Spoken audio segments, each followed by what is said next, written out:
Kabajamoo barattoota akkam jirtu?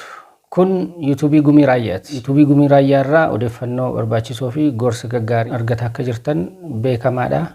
Isinis YouTube Gumii Raayyaa kana hordofuudhaan gorsa achirratti isinii darbuu fi odeeffannoo barbaachisoo kallattiin irratti isinii darbuu hordofaa jirtu jedheen amana. Ammas taanaan YouTube kana hordofuu, share, like gochuu hin dagatinaa.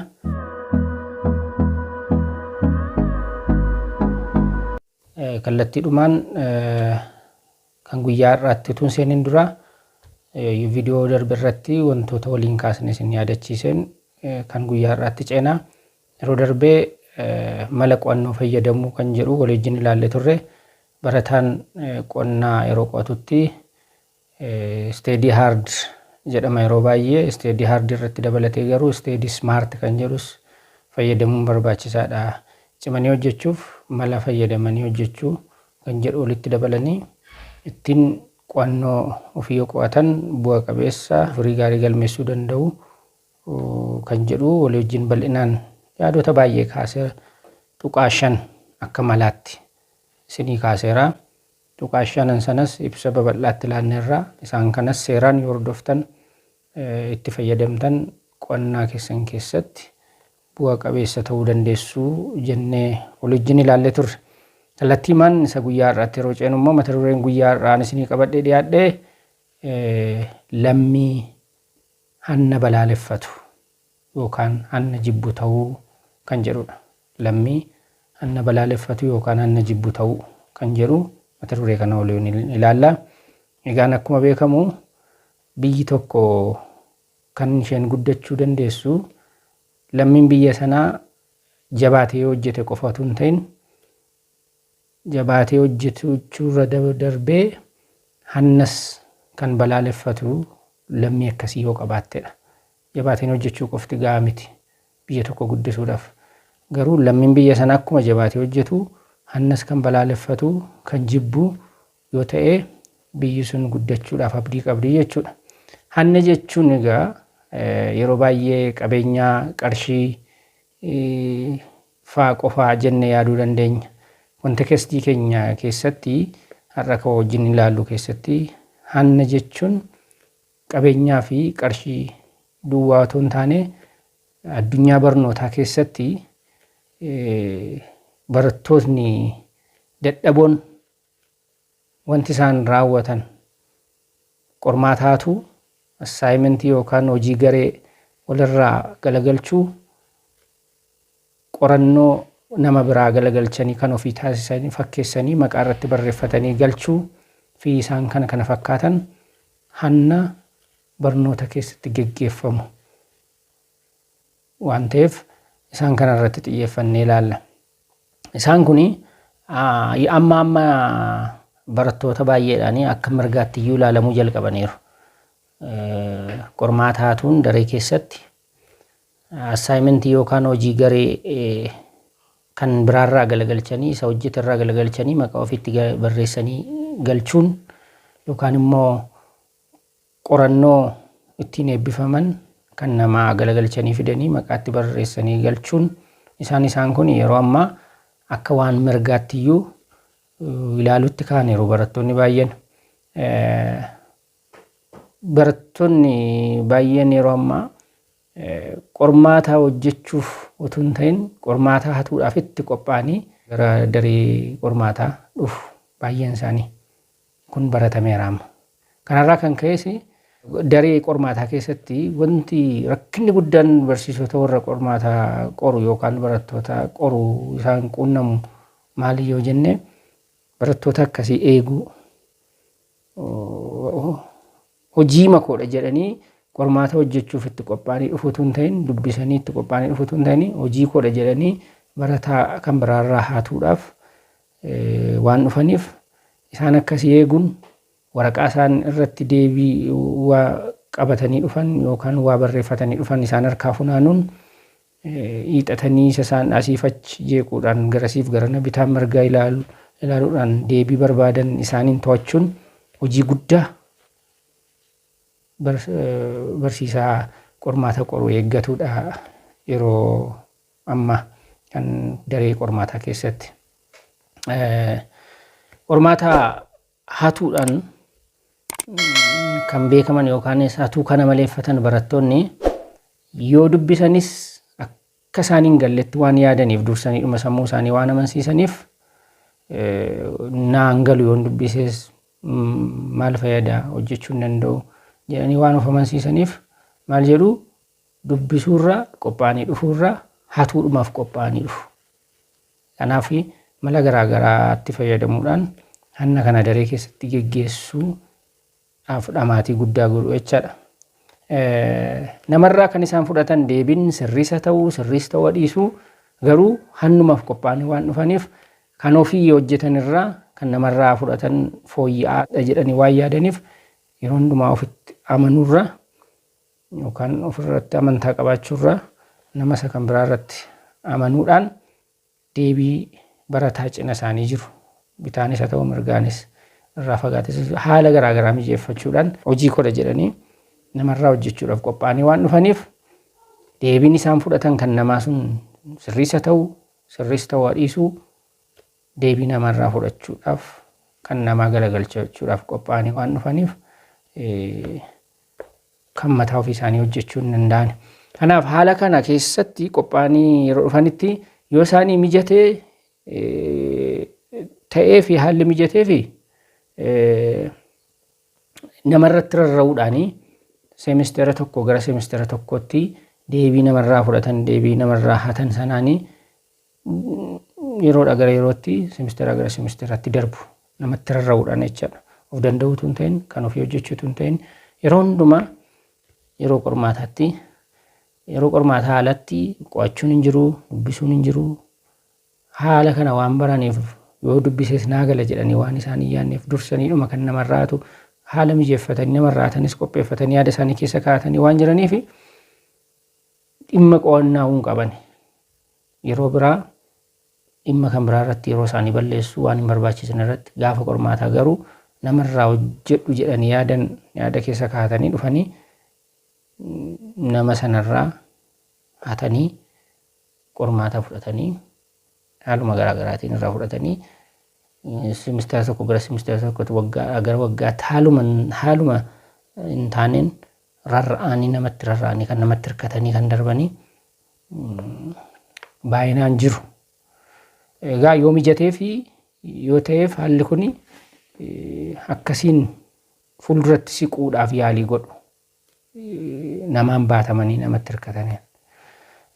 Isaan kaan immoo hannumaaf of qopheessanii namarraan hojjedha jedhanii yaadanii dhufanii kan ofii isaanii sammuu keessaa waan dubbisan waan qabatan waan beekan hin qabanii qophaa'anii gaafa dhufan garuu haalli eegumsa daree keessatti haalli eegumsa qormaataa barsiisaan qoru sun cimee kan eegu yoo ta'e adda baasee barataa sana qophaa teessisa yoo ta'e duraan dursee irratti baree akka inni nanneef naannoo isaa cimsee eega yoo ta'e barsiisaan qorumsa sana qoru haalli mijatuuf waan ta'eef maal godhu kan ofii hojjechuu fi qophaa'anii hin dhufne kan namaarraa hojjechuuf yaadanii qophaa'anii waan dhufaniif inni maalichi jalaa fashalaa'e karoorichi fashalaa'e kanaaf yeroo akkasii maal godhu waraqaa duwwaa deebisanii kennu barsiisaatti yookaan waaman taane babarreessanii yookaan immoo waraqaa duwwaa barsiisaatti kennuudhaanii daree sana keessaa ba'u. Nama barataa biraa irratti egaan hirkatanii kutaadhaa gara kutaatti darbuun kuni qormaata duwwaa miti dhimmi isaa kan inni ilaallatu. Barataa tokko irratti hirkachuun kan barataa tokko duwwaa kan barataa tokko fudhachuun kan ofii tun ta'in barataa biraa irraa hojjechuun qormaata daree keessatti raawwatamu duwwaa irratti kan raawwatu tun ta'in assaayimentii irrattis hojii akkasuma raawwatu. Assaayimentii yookaan hojii gareedhaan kennamu dhuunfaan isa ta'uu gareen isa ta'uu bakkeetti hojjetamee hojii dhufu assaayimentii isa jennu yeroo barataadhaaf kennamu barattoonni hanna baranii qormaata hatuu baran of danda'anii hojjechuu kan hin barbaanne ofiin dubbisanii qophaa'anii kan ofii hojjechuu warri hin barbaanne kan daree keessaa kanatanii yeroo assaayimentiin yookaan hojiin garee kennamus maal godhu kan barataa isa hojjete irraa galagalchatanii maqaa isaaniitti barreessanii kennu. Kun egaa assignmentii irratti akkasii, hojii qorannoo irratti akkasii, researchii isa jennu irrattis akkasii maqaa ofii isaaniitti galmeessuudhaan, itti barreessuudhaan, barataa tokko amansiifachuudhaan isa barataan tokko hojjete kana galagalchanii maqaa irratti barreeffatanii galchuudha. Kunis hannuma kan ofii kan hin taane kan nama biraa fudhachuun akka kan ofiitti maqaa ofiitti barreessanii galchuun hannadha. Kan egaa galagalchanii fiduu isaanii duwwaan miti wanti hamaa ta'e, wanti baay'ee nama gaddisiisu immoo waan galagalchanii fidan sanallee hin beekan. Ergi galagalchanii illee utuma dubbisanii immoo gaarii ture. Hin dubbisan galagalchuu maqaatti barreessu. Kanaaf hojii galagalchuu malee hojii isa galagalchan sana yoon gaafatame immoo maaliin jedhata jedhu yaadanii isumallee hojjechuu dhiisuun waa tokko rakkina tokko ta'etu jiru.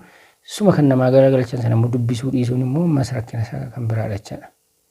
Kanaaf kan namaa galagalchatanii maqaa isaanii irratti barreeffatanii yoo gareedhaan ta'e gareen tokko kan garee isa tokko galagalchee maqaa irratti barreessee fida. Yookaan immoo gareema sana keessaa immoo miseensi garee sana baay'een isaanii itti hirmaatanii tun hojjetin namni tokko isaan keessaa hojjetee maqaa warra kaanitti barreessee fida. Kun immoo inni miseensi garee sanaa wanta hojjetame sana waa tokko hin beekan quban qabanii waliin ta'anii mari'atanii dubbisanii yaada walitti fidanii hin hojjenne nama tokko achi keessaa hojjetee maqaa isaanii gaafachuudhaan irratti barreessee sammiitti godha. Akka waan hundumtuu waliin taa'ee hojjetee irratti walii galee maqaan galmaa'ee gala. Kun dogoggora. Dhimma kana ilaalchisee yeroo tokko wanta na mudate tokko fakkeenya isinii kaasa. Daree keessatti, dareen barsiisuu keessatti assignmentii yookaan hojii garee akka waliin hojjetaniif kenneen ture. Hojii garee akka waliin hojjetaniif kenne kana cimsee itti himeen garee isaaniitiin akka hojjetan miseensi garee sun yaada walitti maddisiisee waliin mari'atee akka hojjetu waan hojjetan hundumtuu miseensi hundumtuu immoo akka beeku jedhee jala muree cimsee itti himeen kenneef. Gaafa guyyaan galchuu isaatii ga'u assignmentii submit gochuuf fidanii utuu assignmentii sana harkaan fuudhin yookaan hojii garee sana harkaan fuudhin dura waa sadii gaafadhe. Tokkoffaa assignmentii isaanii hundumtuu qabatanii dhufuu isaanii gaafadhe. Hundumtuu qabannee dhufneerra jedhanii. Lammaffaa namni hundumtuu irratti hirmaatee hojjetee yaada kenneera isa jedhu hunduma isaanii gaafannaan hundumti keenya irratti hirmaannee hojjenneerra jedhanii deebisan. Sadaffaa miseensi garee hundumtuu waan hojjete beekaa. Nan beeknaa waliin hojjenne waan ta'eef waan hojjenne beeknaa jedhanii gaaffii sadansaa'u haalaan jechuudhaan na deebisan. Assignmentii keenya finneerra waliin garee miseensi garee hundumtuu waliin teenyee mari'annee hojjenne hundumti keenya waan hojjenne beeknaa jedhan. Ani sababa malee miti kan kana jala muree gaafadheef gaafan jalqaba kennees haaluma kanaan jala mureetti hime. Waliin hojjedhaa haalattiin waan waliin hojjechuu keessan kana adda baafadhu qaba waan ta'eef waliin hojjedhaa jedhee naan ture. Ammas cimsee gaafannaan akkas jedhan. Egaa ergi akkas ta'een harkaa assignmenticha ergiin guuree booda amma immoo waraqata haaraa baafadhaan jedhe. Waraqata haaraa baafatanii isuma assignmentii hojjetan sana dhuunfaadhaan immoo bifa quiz yookaan testiidhaan akka isaan achumatti hojjetan isaan godhe. Sa'aatii sanatti ijoollee baay'ee fuulli isaanii yeroo battalumatti gurraacha'e. Sababiin isaa hin sobu malee hunda miti kan waan hojjete beeku waliinis mari'atanii ta'anii hin hojjenne. Kanaaf fuulli isaanii gurraacha'e anyhow waraqaa baafadhee dirqama waan ta'eef baafatanii akka testiitti qopheessee deeme waan ta'eef nani reefi akka hojjetan godhee testii sana harkaan sassaabee assignmentii sana fuudheen galee wal bira qabee lamaan isaa gaafan check godhu assignmentii hundumtuu namni 10 keessaa 7 gadi argate hin jiru. Testii sana yeroo narramu immoo namni isa assignmentiitti argatame sana argatee garee keessa nama tokko qofaa ture. Garee hundumaa keessa nama tokko qofa. Kas jechuun maal jechuudha? Hojii garee sana yookaan assaayimentii sana kan hojjete garee keessa nama tokko duwwaadha jechaadha. Isaan kan miseensi garee hundumaa isaan kan baay'ee qabxii gadaana 2, 3, 4 kan argatan jiru. Kas jechuun baay'eedhuma karlasii ta'uu isaanii kan agarsiisudha. Gaafa guyyaatti nutti assaayimentii sanas teestii sanas qabadhee dhaqee ol bira qabaa ilaalaan jedhee deebiseef. Ol bira qabanii deebisan maali rakkinni isaa gaafannaan kana booda lafa ba'umsaa hin qaban waan ta'eef dhugaa isaa himuun dirqamatti ta'ee assaayimentii sana garee isaanii keessaa nama tokko qofaan akka hojjete isaan kaan akkanatti hirmaanne yaada akka hin laanne ergi hojjetames dubbisanii akka hin ilaalle garuu namni tokko hojjetee maqaa isaa hundumaatti barreessee akka galchee dhugaa ba'anii kana boodaanis kun adeemsa akkasii sirrii akka hin taane kun dhibaa'ummaadha gaarii miti gara hannaatti hanna jedhama kun waan namni biraa hojjetee akka hojjedheera jedhaniitti fakkeessanii maqaa ofii irratti barreessisiisuun hanna qormaata daree keessatti hatan irraa waan adda ba'uun qabu waan ta'eef gara fuulduraatti kana gochuu akka hin qabne gorsee itti himee haala kanaan mudannoo akkasii nama mudatee ture isin jechuufin jedhee jira waan akkasii. Kanaaf egaa inni sadaffaan immoo maali? Inni tokkoffaa qormaata daree keessa hatuudha. Barataan utuu hin qophaa'in hin dubbisin nama kan biraa barataa kan biraa abdatee irraan hataa jedhee yaadee daree qormaataa dhufee taa'ee yoo mijateef hin hataa waan barameedha.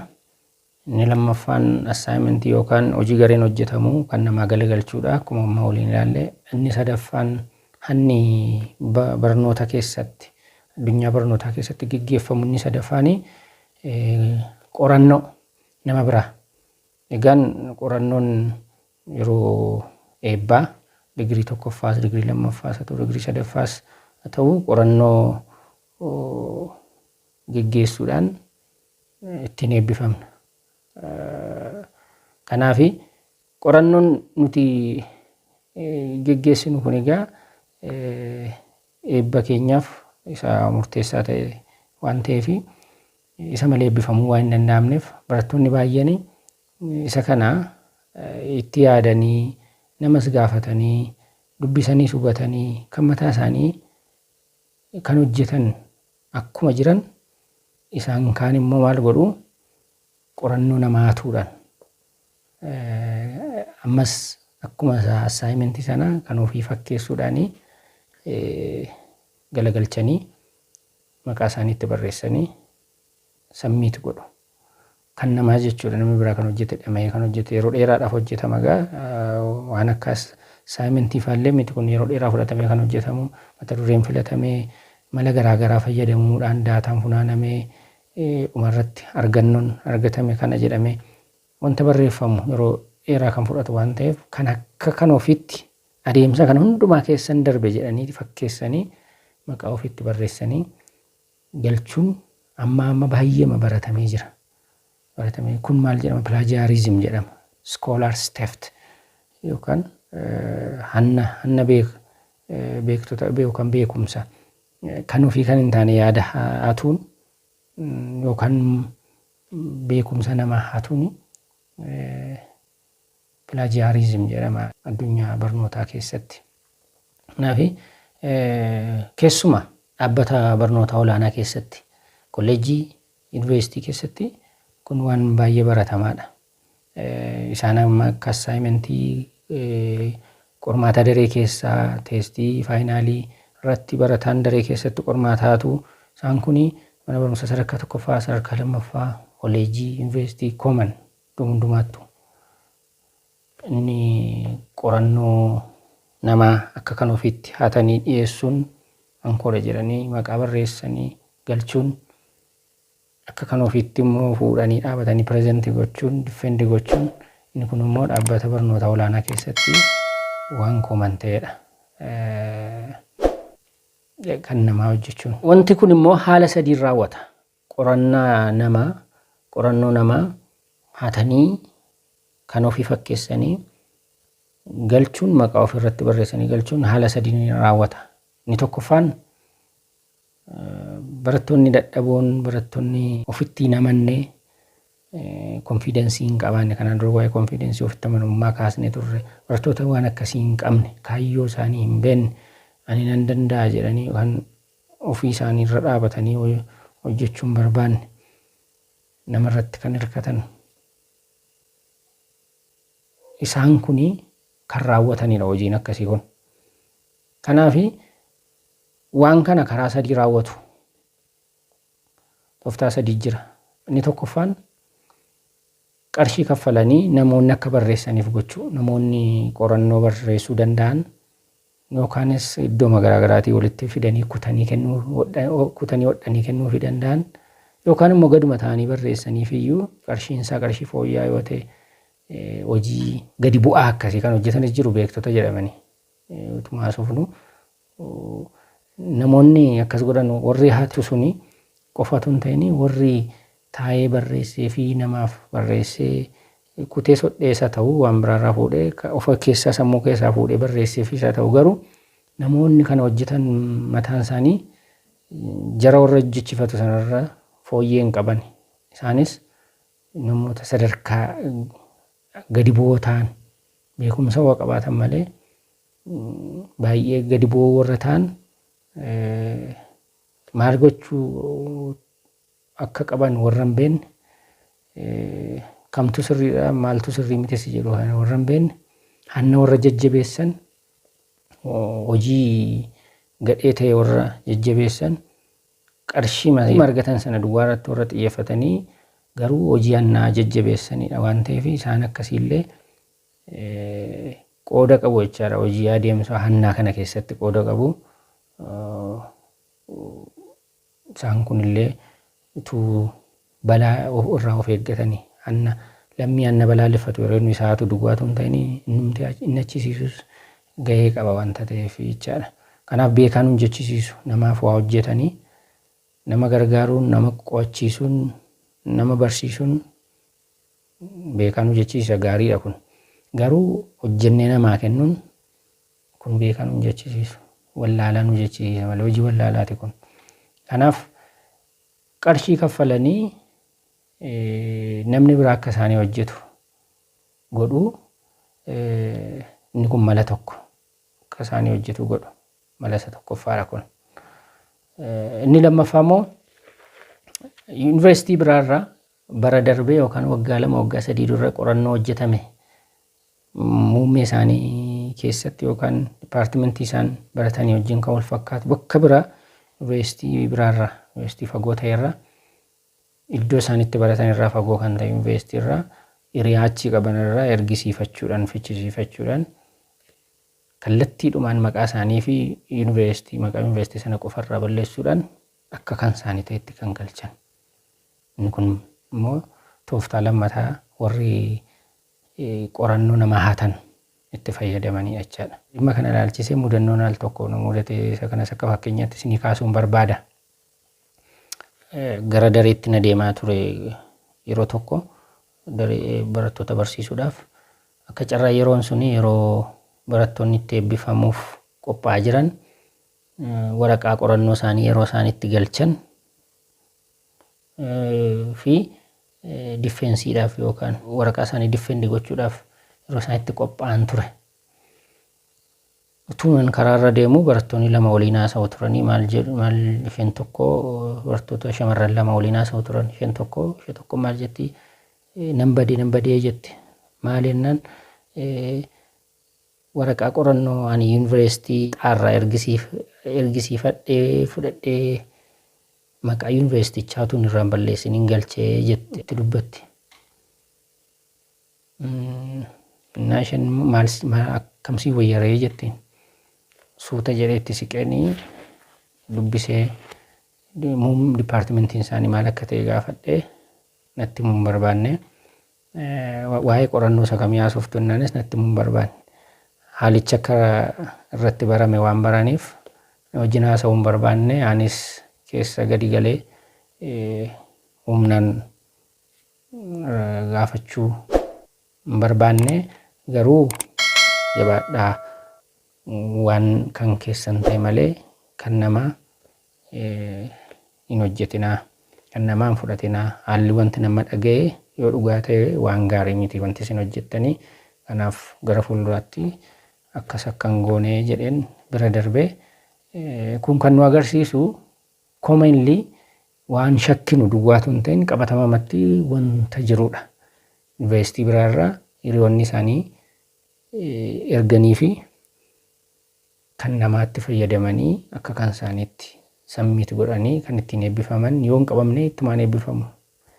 Akkas jechuun immoo barataan ergameef suni barataa achii ergeef sanaaf inni immoo asii fuudhee ergeeraaf jechaadha. Bakka jiru wal jala dabarsu jechuudha. Kanaaf hojii feek ta'etu addunyaa barnootaa keessatti gaggeeffamaa jira. Hanni daangaa darbe itti fakkeessuu ta'eera amma barachuu jechuun feekii ta'eera jechaadha. Kanaaf kana eeguunis to'achuunis baay'ee ulfaataadha. Wanti ittiin eeganis wanti ittiin hubatanis hin jiru. Yeroo diffeendi godhan kan isaanii ta'uuf kan isaanii ta'uu dhiisuu isaa adda baasin akka hin jenneef barataa yeroo ammaa adda baasuutu namatti ulfaata. Yeroo tokko qabuun ni danda'ama. Yeroo immoo baay'een isaanii haaluma kanaan kan deemanidha. Asirratti wanti dagatamuu hin qabne garuu barattoonni of danda'anii waan hundumaa kan mataa isaanii kan hojjetan jiru. Isaan akkasii jajjabeeffamuu qabu. Waa'ee warra hatu asirratti haasofnu kana immoo warri sun isaan fakkeenya gaarii akka fakkeenya gaariitti fudhachuu qabu warra sanam. Barattoonni qormaata ofiin hojjetan, qorannoo ofiin hojjetan, assaayimentii kan mataa isaanii hojjetan baay'eetu jiru. Ammuma kana immoo dachaa meeqa immoo hirkachuudhaan namatti rarra'uudhaan hatuudhaan hannuma qormaataa hojii ofii godhachuudhaan isuma karoorsuudhaan kan socho'anis immoo jiru waan ta'eef isaan kun jijjiiramuu qabu. Gara of danda'uu ofiin hojjechuutti, ofirra dhaabachuutti, ofitti amanummaa qabaachuutti, kan ofii beekumsa horachuutti. Kanaaf yeroo darbe wanti nuyi dagachuu hin qabne wanti ani isinii kaase. Milkaa'ina jechuun qabxii galmeessuu duwwaa miti, qabxii olaanaa galmeessuu duwwaa miti. Beekumsa ga'aa ta'ee qabxii qabnu sana wajjin kan walgitu sammuu keessaa qabaachuu dabalataa kan jenneef qabxiin hannaanis dhufuu danda'a waan ta'eef. Beekumsa hannaan hin dhufu. Karaa kamiin iyyuu taanaan beekumsa hannaan dhufuu hin danda'u. Qabxiin garuu qabxiin olaanaa hannaan dhufuu danda'a. Kanaaf egaa yeroo tokko wal jala kan darbu qabxii hatanii fidanii beekumsa isaan gitu garuu sammuu keessaa dhabanii qabatamaamatti hojii irraa eegamu hojjechuu yeroo dadhabantu jira. Kanaaf karaanni sobaan darbanii gala nama dhibaa isa jedhan namni hatee darbee yeroo ta'etti iddoo ta'e ga'ee yerootti dhaabbatu yerootti qabamu hin jiraata jechaadhaan. Inni biraani inni sadaffaan egaa inni tokkoffaan kaffalanii nama hojjechiifachuudha jenneerraa, inni lammaffaan yuunivarsiitii biraarraa ergisiifachuudha jenneerraa, inni sadaffaan immoo maalidhaa isuma hojjetamee mana koppiidhaa bitachuu, mana footokoppiidhaa bitachuu. Inni kunis amma baratameera. Manoonni footokoppii baay'anii hojii hojjetan irratti dabalata. Riserchii gurguruudhaan mata duree riserchii gurguruudhaan hojii hin taane keessaa akka isaan galanii oduu baay'eetu dhaga'ama. Qabatamaatti isa kanas wanta na quunnamee fakkeenya isinii kaasa. Fakkeenyaan deeggaruun baay'ee gaariidha. Anaanis waan argee waan quunname tokko isinii kaasuun barbaada. Yeroo ta'e tokko mana koppii waraqaa eenyummaa footokooppii godhachuudhaaf mana koppii tokko deeme. Mana koppii jiran keessaa mana koppii tokkotti goree waraqaa eenyummaa sana amma koppiin godhamutti dhaabadhee eeggachaa utuu jiru mana koppii sana keessaa beeksisii gabaabduun tokko maxxanfamtee jirti. Gaafan dubbisu maal jedhaa mata duree riisarchii yookaan mata duree qorannoo ni gurgurraa jedha. Itti siqee gaafan ilaallu akkasuma jedha. Mata duree qorannoo ni gurgurra jedha. Nan gaafadhe mata duree akkamii gurgurtuu jennaan mata duree qorannoo gurgurraa jedha. Mata duree akkamii faatummoo jiran mata dureen dipaartimentii kamiif ta'uyyuu jiran biraa jedha. Gatiin mata duree tokko meeqa jennaan qarshii 10 yeroo sana dhaga. Har'a dabaluu danda'an beekamu. Gatiin waan hundumaa dabaleera wanta ta'eef. Gatiin mata duree tokko meeqa jennaan qarshii 10 naan jedha. Mata duree meeqa bitata barataan tokko jennaan mata duree 3 bitata qarshii 30 kaffala. Naan jedha. Mata duree qofaa gurgurtu immoo kan hojjetames jira jennaan kan namni barbaadu yoo jiraate kan hojjetames jira.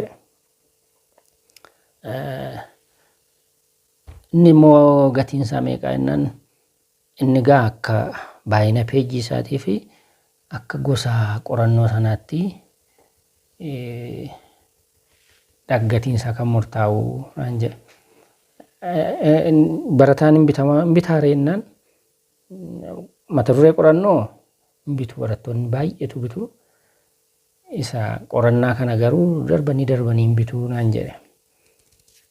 Yaada koo keessatti taajjabeen eessa gaa'eera dhimmi hannaa kuni dhimmi feekii adeemsa baruuf barsiisuu kanaa kuni steekholderiinsaa bal'ateera jechaadha. Amma nuti yeroo baay'ee hanna yeroo jedhamu daree keessa duwwaa irratti limiit goone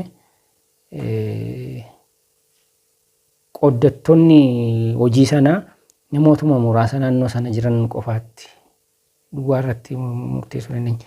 Amma steekholderiin hanna addunyaa barnootaa keessatti geggeeffamu bal'atee mooraa alattis babal'atee mana koppii mana maalii qormaata dhugaa ta'uuf ta'uu dhiisuu isaa hin beeknu rabbitu beeka malee qormaatillee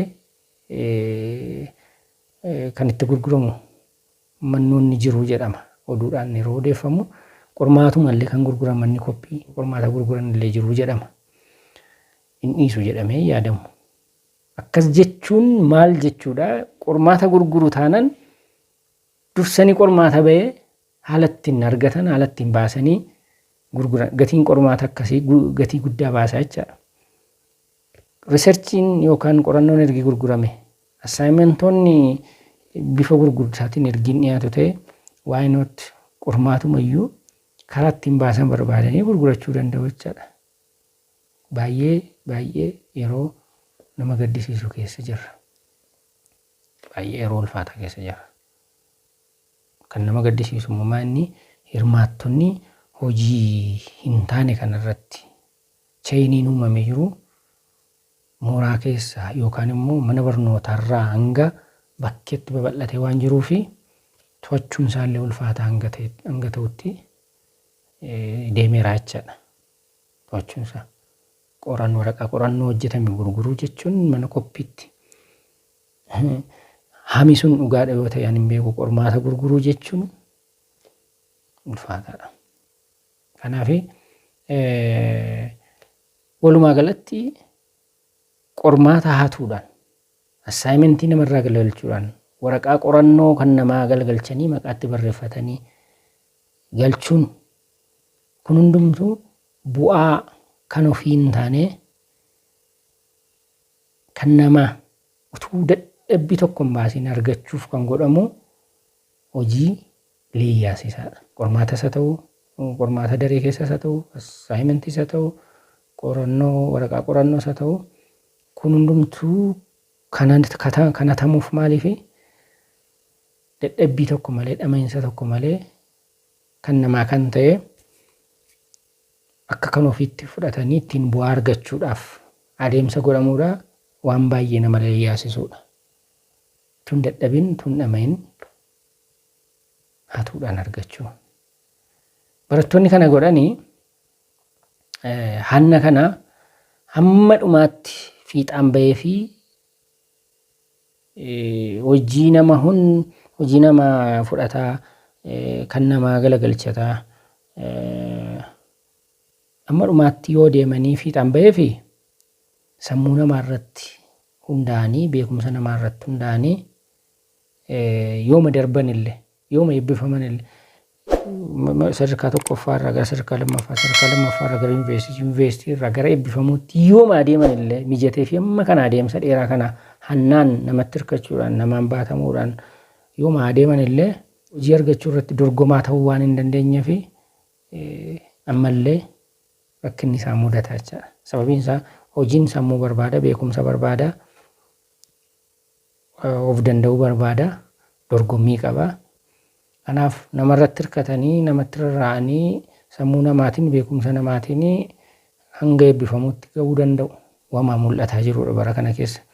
Garuu gaafa hojii dorgomuun dhufu namoonni akkasii gaafa sana saaxilamu. Garuu immoo wanti beekamuu qabu rakkina kanaafis mala barbaadu namoonni akkasii. Akkuma karaa kutaa ta'een adeemanii hanga eebbifamuutti ga'anii ammas karaa jal'inaa karaa kutaa ta'ee barbaadu.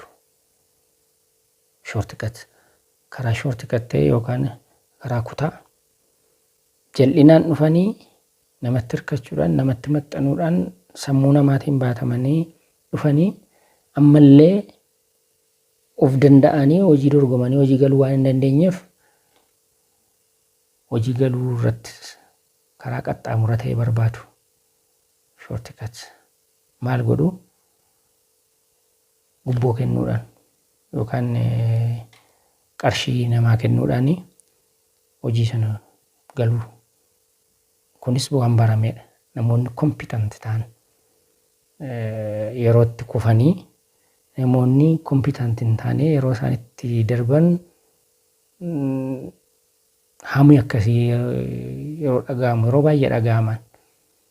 Kun maaliin dhufee ammas taananii kan isaan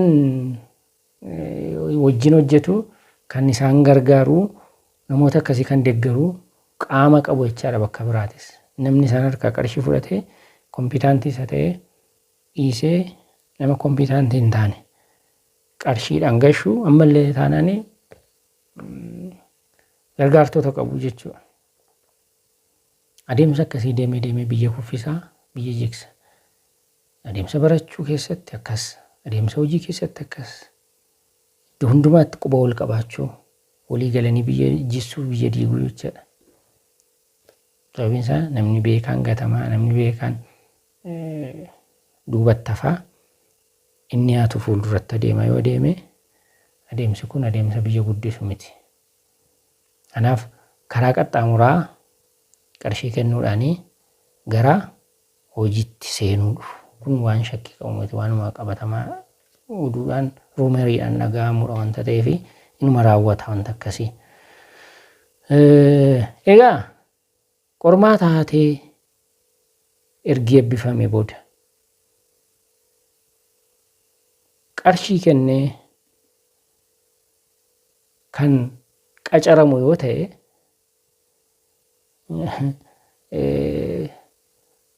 addunyaa hojii keessatti namni akkasii maal hojjetaa bu'aa maalii buusaa jettanii yaaddu.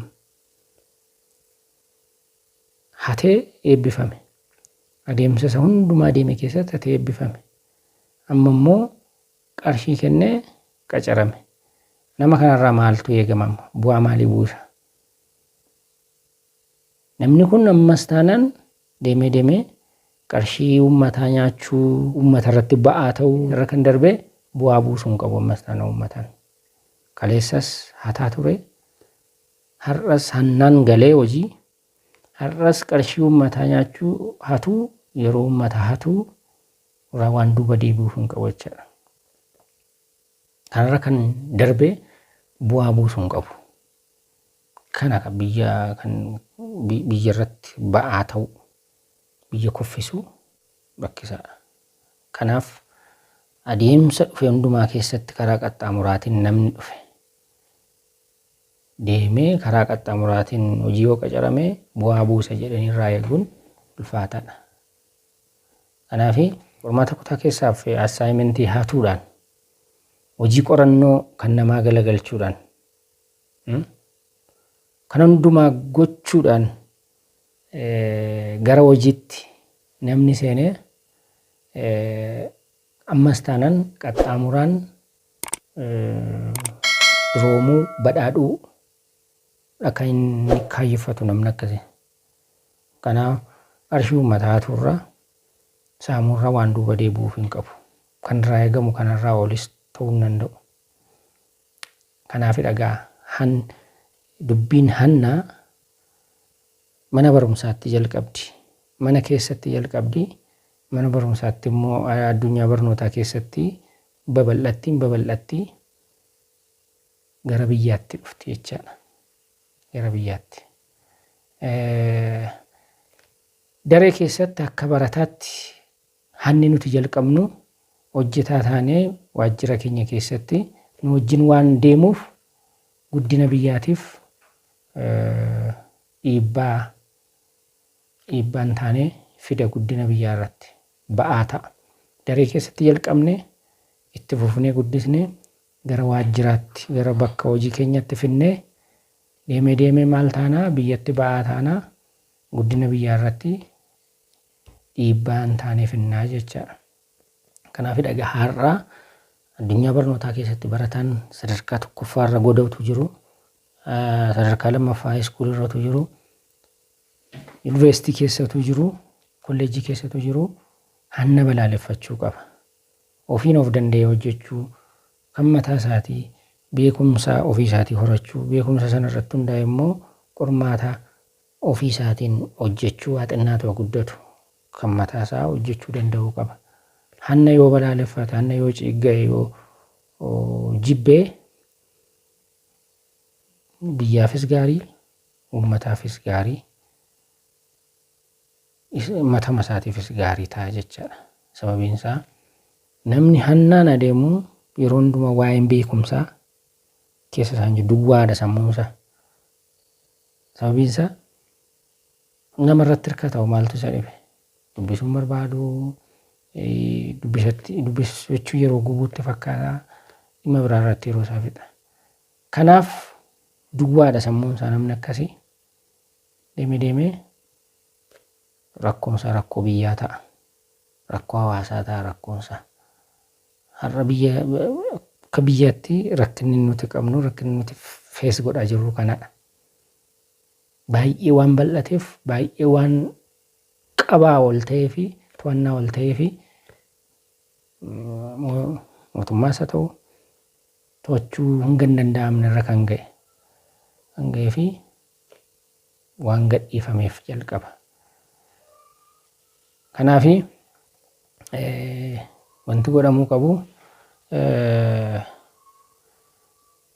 namni biyyaafis rakkisaadha kan jenne amma fakkeenyaaf namni hatu tokko namni mana barumsaatti hataa dhufee yeroo hojjetaa ta'us qarshii uummataa qabeenya uummataa saama taananii biyyiin guddattu maaliif yoo jettanii hangam yoo biyyi sun hojjette illee hangam biyyi sun yoo dhamaa ta'e uummanni yoo dhama illee biyyi sun guddachuu irratti akkanatti ishee quunnama. Maaliif keeshaa jallisaa urataa yoo fudhattan irra keessaan midhaan yoo itti naqxan hin guutu numatti naqxu hin guutu numatti isin numa naqxu numa dhamaa ta'u asii gaditti naqxu jallisaa urataa waan ta'eef garuu maaliin ta'u hin guutu yoomiyyuu. Akka kana jechuudha. Biyyi saamicha qabu biyyi hojjetaan baay'een hatu qarshii uummataa qabeenya uummataa hata taananii biyyi sun hin guddatu. Hammam yoo dhamaame hammam yoo hojjetame illee hin guddatu. Hanni akkasii kun immoo saamicha akkasii kun immoo eessarraa jalqaba mana barumsaarraa jalqaba baay'eensaa. Kanaaf akka barataatti nuti lammii gaarii bor ta'uudhaaf yoo barbaadame lammii biyyaaf ta'u, lammii biyya dhaabuu, lammii biyya ijaaruu, lammii biyya guddisuu ta'uu barbaannaan maal gochuutu nurra jira? Hanna balaaleffachuutu nurra jira. Yeroo baay'ee maal fata kunoo qormaata hoo qarshii na ta'e, qormaata hoo qabeenya namaa na ta'e, sa'a namaa na ta'e jechuu dandeenya. Isumarraa jalqaba. Waa xiqqoomarraa jalqabeetu waa guddaatti dhufa. Yeroo wanti jedhamu tokko yeroo tokko mucaan lilmoo hatee jedhama. Abbaan kolfee dhiise jedhama. Achi hanqaaquu hatee jedhan. Waama kunis badaa miti jedhee dhiise. Achi ndaanqoo namaa hatee jedhan. Kunis badaa miti. Achiis gara sa'aatti guddate sa'a namaa hatee qabamee gaafa hidhamuuf yeroo abbaa koo qabaa anaa miti. Yeroon lilmoo hatee jalqabaa na dhiise hannadha jedhee natti himne. Waan salphaarraa jalqabaan salphaa miti garuu barumsaa irratti addunyaa barumsaa keessatti qormaata hatuun, assaayimentii hatuun, qorannoo namaa hatuun waan salphaa miti kunillee. Waa guddaadha. Kanumatu immoo dhufee gara biyyaatti. Kanaaf jaalala biyyaa qabaachuun qabatamaadhaan hojiidhaan agarsiifamuu qaba malee afaan duwwaatiin miti. Kanaaf isuma qormaata hatu kana yoo gaafattan biyya keenya jaallatta yoo jettan akkamitti na gaafatte jedhee yoo haaruu danda'a. Jaalala biyyaa qabaachuu jechuun lammii hanna balaaleffatu yoo taane qofa. Kanaaf lammii hanna balaaleffatu yoo taane biyya guddisuu, biyyaaf dhaabachuu, hawaasaaf dhaabachuu, ofii keenyaaf dhaabachuu dandeenya waan ta'eef. Kana ta'uu baannaan garuu oduudha. Kanaaf rakkina akkasii keessaa bahuudhaaf akka barataatti har'a sadarkaa tokkoffaa, sadarkaa lammaffaa, sadarkaa yuunivarsiitii kolleejjii tutuu jirru itti yaadnu waan kana. Hanna qormaataa kana. Walumaa galatti waa'ee addunyaa barnootaa keessatti qormaata hatamu kana xiyyeeffannaa guddaa waan barbaadudha. Irratti xiyyeeffachuun nurra jira. Lammii gaarii ta'uu fi lammii hanna balaaleffatu ta'utu nurra jiraata. Yoo kana ta'e of dandeenya, beekumsa qabna, nama qabaannaa, nama duratti konfiidensiidhaan dhaabannee waan beeknu dubbachuu dandeenya, waan beeknu ibsuu dandeenya, eessa hodhannellee dorgomaa ta'uu dandeenya. Namni nuyi irraa hanne bor nu duukaa deemuu danda'u, garuma nu deemnutti nu duukaa deemuu danda'u isa abdachuu hin dandeenya. Kanaaf sammuu keenya qabeenyaan namni nurraa fudhachuu hin dandeenye beekumsa nuyi qabaannudha. Hattuunis hin hattuu eessayyuu dhaquu hin danda'u. Kanaaf yoo gaafatamne deebisuu dandeenya. Kanaaf sammuu keenya keessa beekumsa kaa'achuu nurra jiraata. Kan namaa hatu gaarii miti. Inni hatus inni achisiisus hojii gaarii kan hojjete miti jechaadha. Kun akkuma biyyaattiyyuu waan bara kana keessumaa waan bara kana akka biyyaatti nurra ga'e yoo laalle adeemsa kanaan wal qabate wanta dhufedha. Qormaatii biyyoolessaa kutaa 12ffaa bara kana barattoota naannoo 800 wayii keessaa barataan 28 kan ta'u qofti darbuu jechuun kun akka biyyaattis waan nama leeyyaasisuudha. Waan nama leeyyaasisu. Dubbachuun isaallee waan namatti ulfaatu. Eessaa dhufe kun yoo jedhame garuu wantoota amma kaasne lammii hanna addunyaa barnootaa keessatti hanna balaaleffatu dhabuurraa kan dhufe. Hanna shaakaluudhaan nanna kan godhate waan horanneef. Hojii kodha jedhee gara daree qormaataa yeroo dhaqu qormaata kan daree keessatti kennamus haa ta'u kan biyyoolessaas haa ta'u hojii kodha jedhee hannaaf qophaa'ee barataan dhaqu waan baay'ateef. Hanna hatuun immoo akka mirgaatti ilaalamaa waan dhufeef. Hanna sana immoo qaamni jajjabeessu waan baay'ateef. Gurguruurraa kaasee waraqaa qormaataa, waraqaa qorannoo, waraqaa assaayimentii gurguruurraa kaasee yookaan deebii hojjetee kennuurraa kaasee beekaadha inni jedhamu waraqaa qorannoo barataadhaaf hojjetee qarshii irraa fudhachuu dabalatee steekholderiinsaa qooddattoonni taatonni achi keessatti hirmaannaa godhan waan baay'ataniif akka biyyaatti babal'atee aadaa ta'eera jechaadha.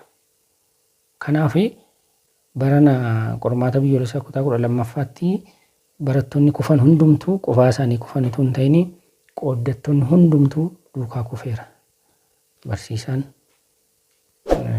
adeemsa baruu barsiisuu keessa kan jiran caasa kana keessa kan jiran akka biyyaatti hundumtuu duukaa kufeera. Maaliif qormaata biyyoolessaa dur yeroo kennamu oduun dhaga'ama maal jedhu qormaata sana qoruu barsiisaan naqu dabalatee poolisii dhaabatee qormaata sana eegu dabalatee barsiisota gibbii sana keessatti barsiisaan dabalatee hundumti isaanii akkamittiin ijoolleen achitti qoraman qabxii gaarii akka galmeessan qormaati sun akkamittiin akka hojjetamuuf irratti hojii bal'aa hojjetu. Adeemsi ture kanadha. Shiitti qormaata baasanii hojjechiisanii barataaf kennuu yookaan barataan cimaan achi keessa jiru haala inni ittiin hojjetee warra kaaniif sheer godhuu mijeessuu. Isa kana immoo barsiisaa qoruudhaaf dhaqee bakka biraatti dhaqee amansiisuudhaaf hojii guddaa irratti hojjechuudhaan kana godhu. Kanaaf inni adaraa itti kennames adaraa isaa fuudhee dhaqee imaanaa kana nyaatee isaanii hojii walii galee barattoonni qormaata kan akka hojjetan gochuu. Poolisiin akka eegu ramadames qooddataa dhimma sanaa ta'ee keessatti qooda fudhatee barattoonni akka hojjetan gochuu adeemsa akkasiitu ture. Kun baay'ee bal'inaan odeeffamaa wanta turedha. Mana barumsaa baay'eetti biyyattii keessatti wanta akkasiitu gaggeeffamaa ture. Kanaaf kun maal agarsiisa? Kufaatii kanaa fi har'a kufaatiin dhufnaan namni hundumtuu na'ee arge malee kufaatichi yoom jalqabee tureera. Kan kufame tureera. Kun kufuutu hin ta'in ka'uudhaaf karaa jalqabuu jechuudha kun. Kun ka'uu of baruu dammaquudha kun. Malee kufuuyyuu miti kun. Kan kufame garuu tureera. Yeroo barataa hojjechiisuudhaaf haala mijeessuuf dhamaatiin garaa godhame. Barataa mana barumsaa akkasiitu qabxii olaanaa galmeesse jedhanii waliin dorgomuudhaaf adeemsa godhamu keessatti barataa beekumsa qabu horatanii beekumsa isaatiin akka hojjetee maqaa waamsisu gochuu irra darbee isarra caalaa qabxii hojjechiisanii hojjetanii fi akka isaan wal hojjechiisaniif karaa bananii fi qooddattoota achi keessatti immoo hirmaachuu qaban hundumaa amansiisanii barattoota hojjechiisanii kanaan dorgomu. Kanatu baay'ataa ture. Kanaaf kufaatiin addunyaa barumsaa biyya keenyaa keessatti kan inni jalqabee tureera. Siisteemoota kufe. Kanaaf har'a barataan kufuu qabu yeroo darbaa turetti yeroo sana kufaatiin kufamaa ture yeroo sichaadha. Yeroo darbuun jedhamu kufuudha. Har'a garuu haalli jiru jijjiiramee jechuun qormaatii iddoon itti kennamus jijjiiramee namoonni qormaata sana qoranis jijjiiramee haalli to'annaan isaas jijjiiramee to'annaa cimaadhaanii barattoonni qormaata sana namarraa moobaayiliin dhorkamee barataan akka inni hin hanne haalli hannaaf akka inni hin mijoofne hannatti danqaan godhamee gaafa jedhamu eenyummaa barattootaatu adda bahe isa kamtu isa kami eenyutu nama akkamiidha isa jedhu adda bahe. Kun immoo dammaqinaaf karaa bane maal keessa akka turre namoota akkamii barattoota akkamii akka turre siistamicha keessa kan jiru hundumtuu maal hojjechaa akka ture akka of ilaaluuf kan godheera waan ta'eef inni ammaa kun kufaatii miti dammaqina gajjallaadhaa amma gararraatti sheek godhee siistamicha sochoosee kana booda namni hin dammaqa. Namni hatu kana booda siistamicha keessatti iyyuu bakka qabaachuu dhiisuu danda'a jechaadha. Hannaaf karaan mijatanii yoo haalli kun itti fufatee haala kanaan hannaaf karaan mijatan waan hin jiraanneef fayyadamaa ta'uu hin danda'u. Utuu hin jaallatin iyyuu hanna balaaleffachuutti dhufa jechaadha namni. Kanaaf utuun jaallatin utuun ta'in immoo jaallanni dhumaan na balaaleffachuutu nurra jira. Kanaaf addunyaa barnootaa keessatti silumoo barbaachisaa miti haallamma ta'e immoo caalmamatti barumsa nuuf kenna. Kanaaf hanna haa balaaleffannu, lammii hanna jibbuu addunyaa barnootaa keessatti hanna jibbu haa taanu, hanna addunyaa barnootaa keessatti gaggeeffamu guddatee bakka hojii keessattis hannaan akka itti fufnu atu akka itti fufnu nu godha. Deemnee biyya irratti ba'aa akka taanu, biyya guddisuu irra immoo biyya qummuunsuu yookaan immoo gadajjeesuu gadi deebisuu ta'a baatti ta'uu ta'a jechaadha. Kanaaf egaa qormaata daree keessas haa ta'u, assaayimentis haa ta'u, waraqaa qorannoos haa ta'u, kan ofii keenyaa hojjennee kan ofii keenyaa sana immoo konfiidensiidhaan hojjechuudhaaf immoo waan nurraa barbaachisu dubbisu, beekumsa argachuudhaaf madda garaagaraatti fayyadamnee dubbisnee yeroo hundumaa ofiin dhaabachuu danda'utu nurra jira. Kanaaf namaan mari'atanii namaan walirraa barachuun waliin mari'achuun rakkina hin qabu, garuu qormaata walirraa hojjechuun yakkadha. Isa kana beeknee barataa duwwaa miti, barataan lammii hanna balaaleffatu ta'uu qaba. Barataa duwwaa immoo miti, qaamonni dhimma akkasiitiif haala mijeessan illee utuurraa of eeggatanii hanna kana jajjabeessuurraa duuba deebi'anii barataan of danda'e akka hojjetuuf karaa baasanii gaariidha jedhee yaada. Kanaaf egaa walumaa galatti viidiyoo guyyaa har'aa keessatti mata duree lammii hanna balaaleffatu hanna jibbu ta'uu qabna. Qormaata haatuun nurra hin jiru, assaayimentii haatuun nurra hin jiru, waraqaa qorannoo haatuun nurra hin jiru. Kan mataa keenya kan ofii keenya hojjechuu nurra jira. Ofii hin dandeenye beekumsa mataa keenyaa horachuu qabaachuutu nurra jira. Konfiidensiidhaan adeemuu nurra jira. Namoota waan akkasii hojjetan illee akkan hojjenneef jajjabeessuu nurra jira. Hatuu duwwaa immoo hin ta'in achisiisuun namoonni akka hataniifis karaa banuun haala mijeessuunis gaarii miti. Haala kanaan yoo deemne nus hin guddannaa, hawaasis hin guddata, biyyis hin guddata. Hanna jedhamu kana akkuma walii galaattuu dhabamsiisuun yoo dadhabame illee hir'isuun hin danda'ama waan ta'eef akkasittiin gahee keenyaa baanuu, barataa ofitti amanuu, kan ofii isaatii hojjetu akka taanu jedheen isin gorsaa. Egaan walumaa galatti kanarratti xiyyeeffata gorsi koo guyyaa irraa. Barumsa gahaa akka argattan, odeeffannoo barbaachisu akka irraa argattan abdiin qabaa. Irraa argachuuf duwwaa immoo hin ta'in ittiin of ilaaluudhaan haala akkasii keessa kan jirtan irraa deebi'uu, keessa kan hin jirre immoo cimtanii itti fufuu, warra keessa jiranis keessaa baasuuf yaalii gochuu dhaanii lammii ofis fayyadu, hawaasas fayyadu, biyyas fayyadu akka taanu jedha. Kanaaf haala kanaan itti adeemnu. Egaan asumarratti kan guyyaa irraa dhaabaa.